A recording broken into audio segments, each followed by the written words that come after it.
Mayor തെരഞ്ഞെടുപ്പ് കഴിഞ്ഞിട്ടും പുതിയ മേയർ ചുമതലയേറ്റതിന് ശേഷവും ആരോപണ പ്രത്യാരോപണങ്ങൾ തുടരുകയാണ് തൃശ്ശൂരിലെ കോൺഗ്രസിൽ.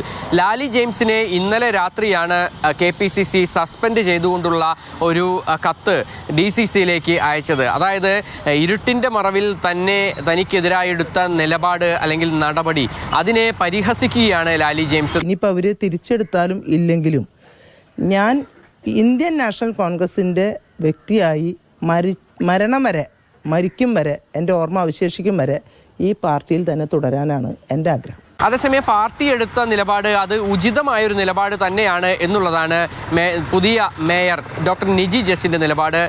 ലാലി ജെയിംസിൻ്റെ തനിക്കെതിരായുള്ള ആരോപണങ്ങളോട് യാതൊരു വിധത്തിലും പ്രതികരിക്കാൻ താനില്ല, അതൊക്കെ തന്നെ മറുപടി പറയേണ്ടത് പാർട്ടിയാണ്.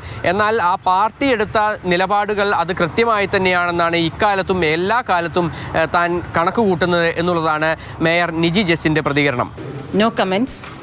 കാരണം ഇതെല്ലാം തീരുമാനിക്കുന്നത് നേതൃത്വമാണ്, ലീഡർഷിപ്പാണ്.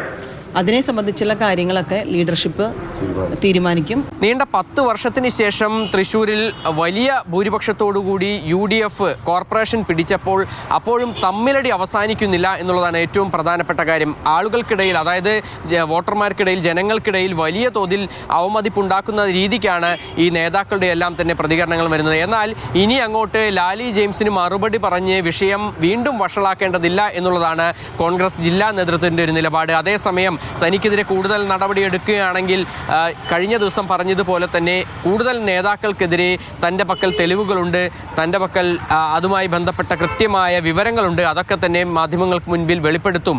അത് കോൺഗ്രസിൽ വലിയ പൊട്ടിത്തെറി ഉണ്ടാക്കും എന്നുള്ളതാണ് ലാലി ജെയിംസിൻ്റെ നിലപാട്. MS Lishoy, Mathrubhumi news, Thrissur.